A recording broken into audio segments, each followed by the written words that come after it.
So we have been meditating for some time, and we have experienced that when we meditate, the mind seems to settle down and we find some peace, and then without any reason we start to feel happy inside, and that's a nice feeling. And natural tendency is that it would be good if this nice feeling could continue sometime, and if possible, if it continues for all the time, that will be the best. But if this peace is experienced only if we stop all activity, if we sit down, if we close the eyes, and only then during meditation, if we are feeling that quietness, that silence, then it is not possible to make it permanent, because we cannot keep sitting with eyes closed for 24 hours. So the only way in which this silence can be permanent is if it could coexist with activity. Even when we are walking, talking, doing other things, if that bliss, that silence, that peace could be maintained, only then it can become permanent. So one way of expressing is that we want to become an expert in meditation. Now, how do we define an expert?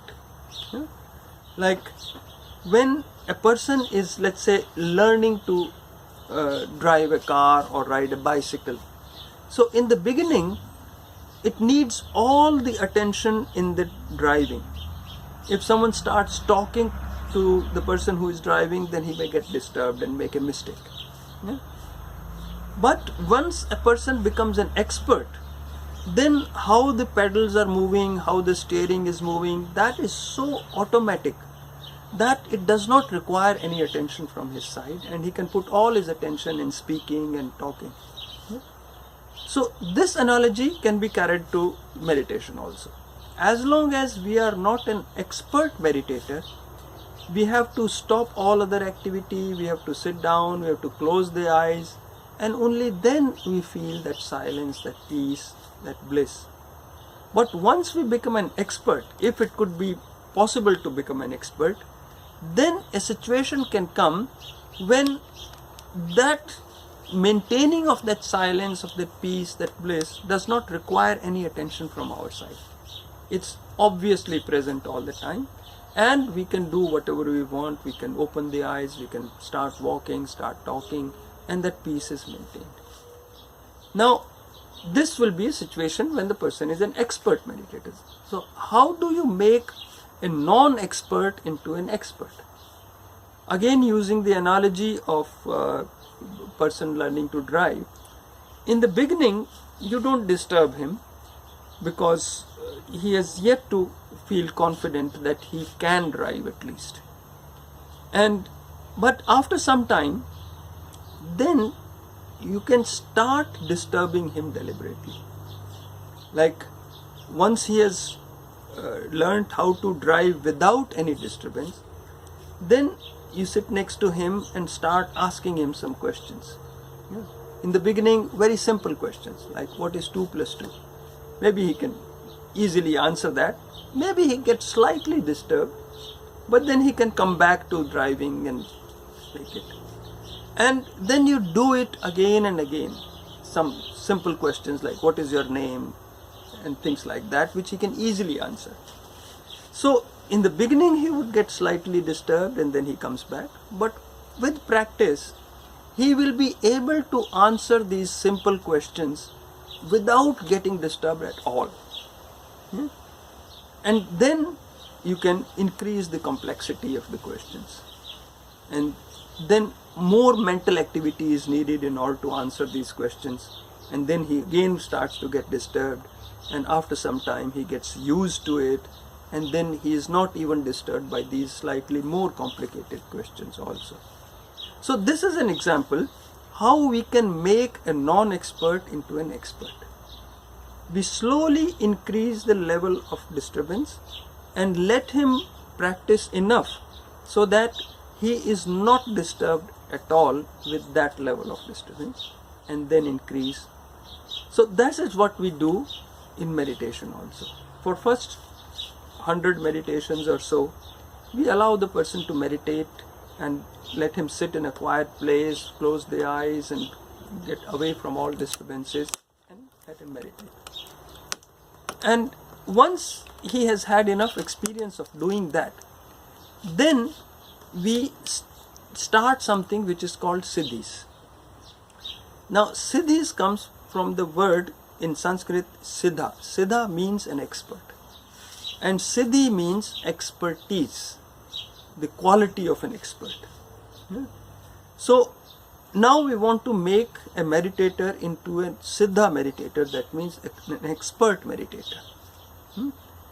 So what we do is, in meditation we use a mantra, and the quality of the mantra is that the sound of the mantra is important, but the meaning is not important. There is no meaning of the mantra, because meaning is something which will start the thinking process. We'll start thinking about the meaning.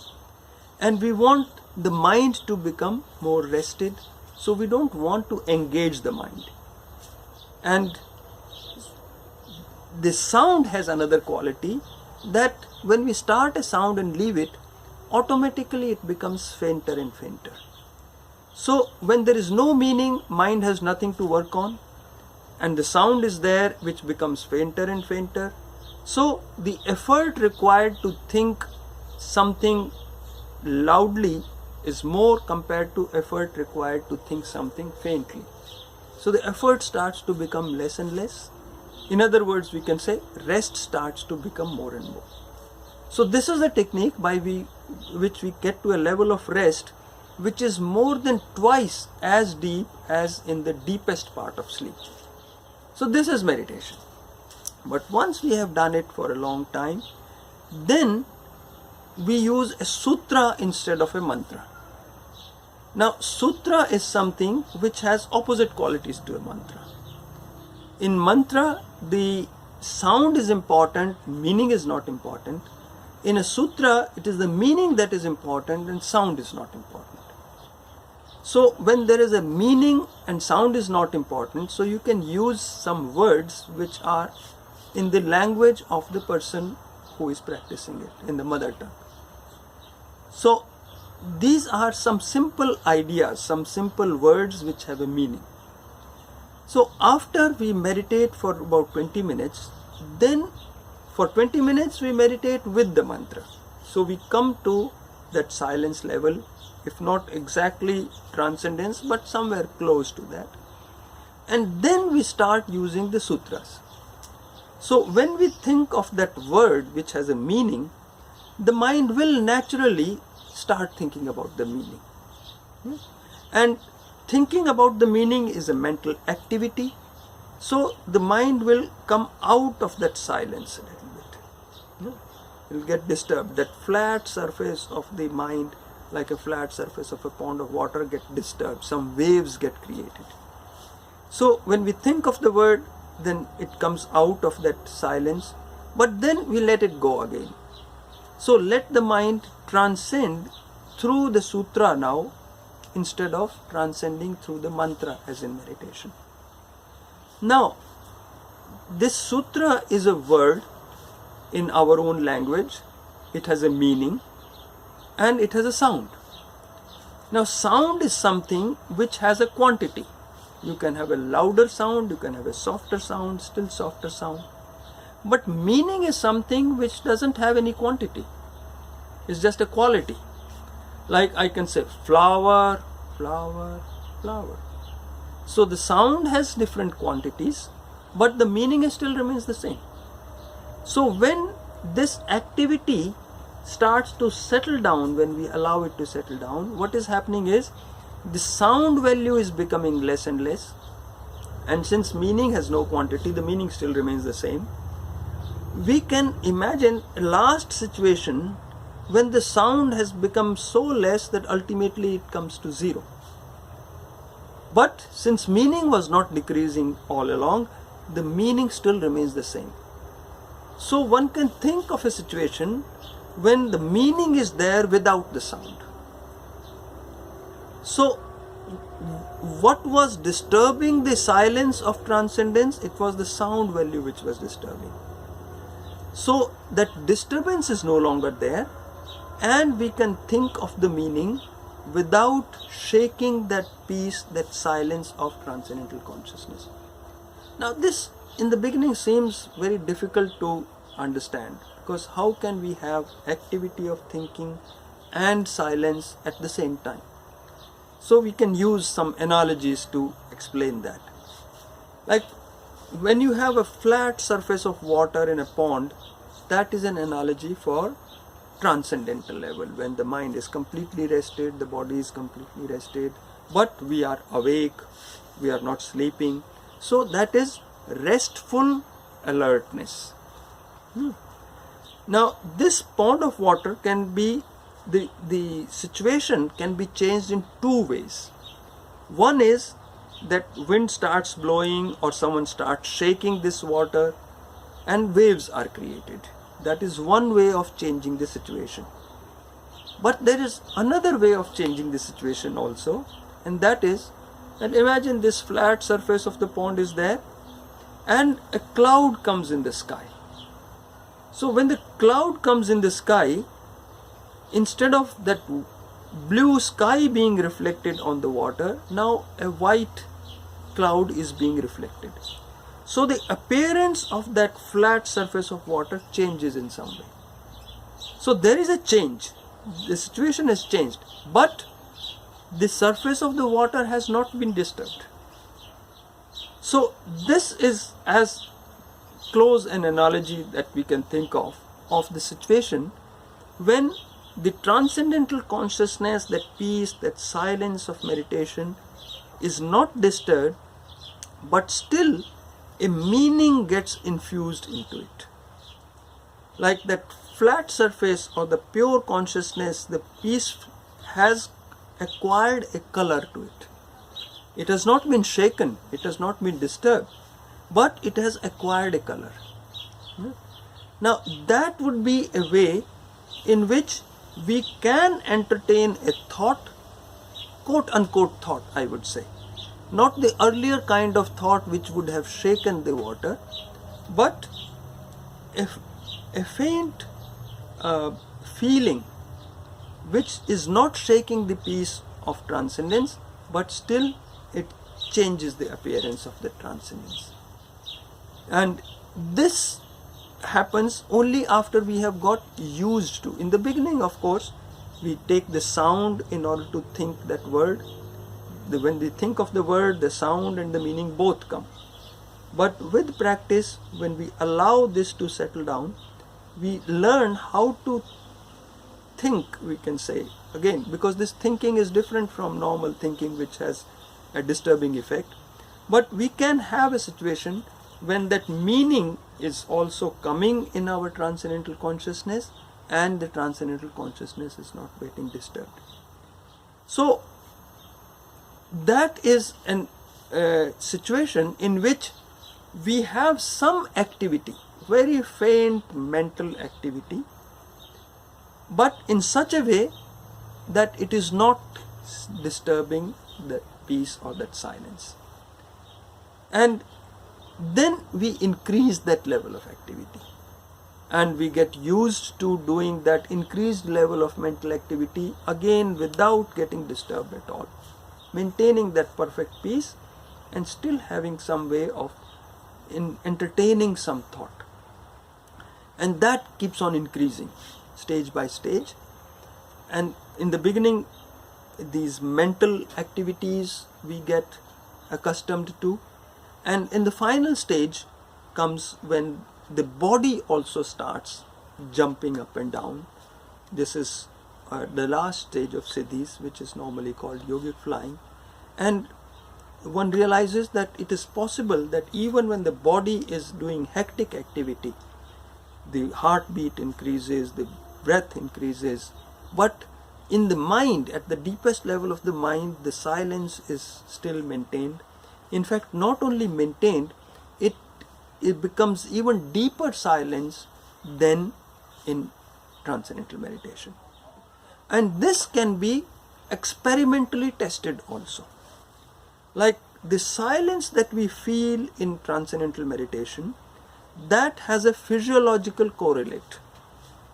That silence and that bliss is measured by EEG, electroencephalogram, and normally we put electrodes on different parts of the brain, and for a person who is a non-meditator, these waves coming from different parts of the brain are different.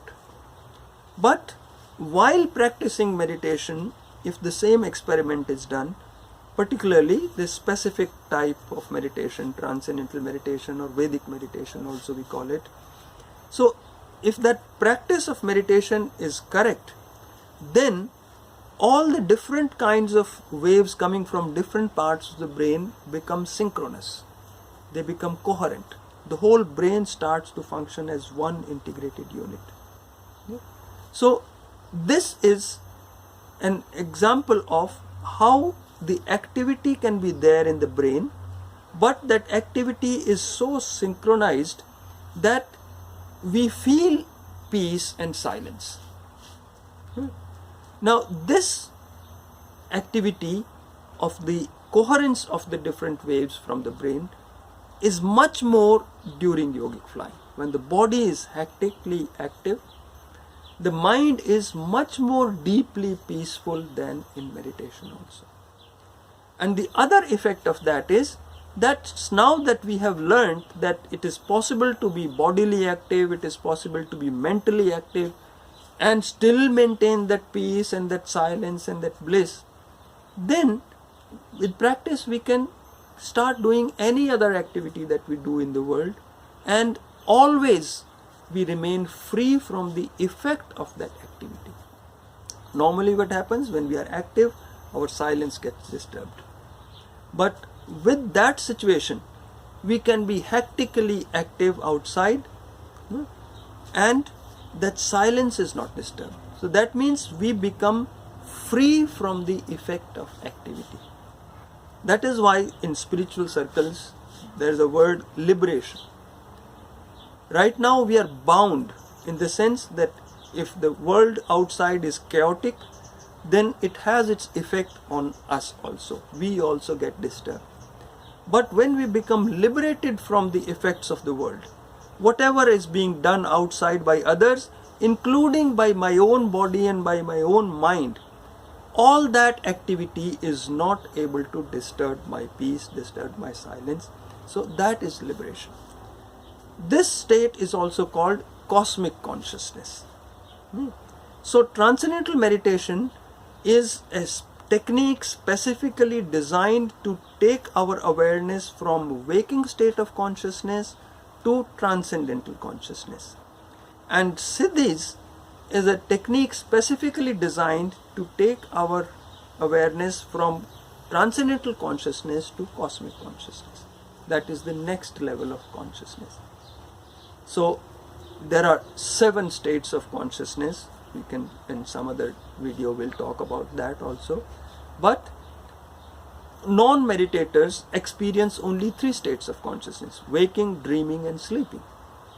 Once we start to practice transcendental meditation or Vedic meditation, then we also know that there is another state of consciousness which is neither waking nor sleeping nor dreaming. It's completely different qualitatively from all these 3 states, which is transcendental consciousness.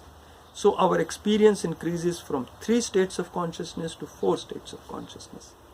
And then when we start practicing Siddhis, then we come to a stage when we experience a 5th state of consciousness, which is transcendental, which is cosmic consciousness, which is coexistence of transcendental consciousness with the other 3 states.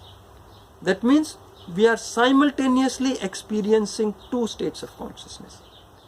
That means deepest level of the mind, we are experiencing transcendental consciousness, absolute peace, absolute silence, absolute bliss, and the mind and the body are experiencing waking state of consciousness, because waking state of consciousness is characterized by activity. Either our mind is functioning or the body is functioning, that is waking state of consciousness. So one can say that we can become wider. Earlier we were a thin sliver of consciousness. We could either be active or be silent, but not both at the same time. And now our consciousness becomes expanded like a pond of water, which is simultaneously active on the surface and silent at the bottom. So if our awareness is small, either we are on the surface or we are at the bottom. Either we are experiencing activity or experiencing silence. So we have a choice. But once our awareness expands to cover the whole depth of the pond, then we can experience both perfect silence and full activity at the same time. And that is a state from which it is not possible to fall back into the earlier stages. Then one is completely free for all time to come. Once, this is also called enlightenment.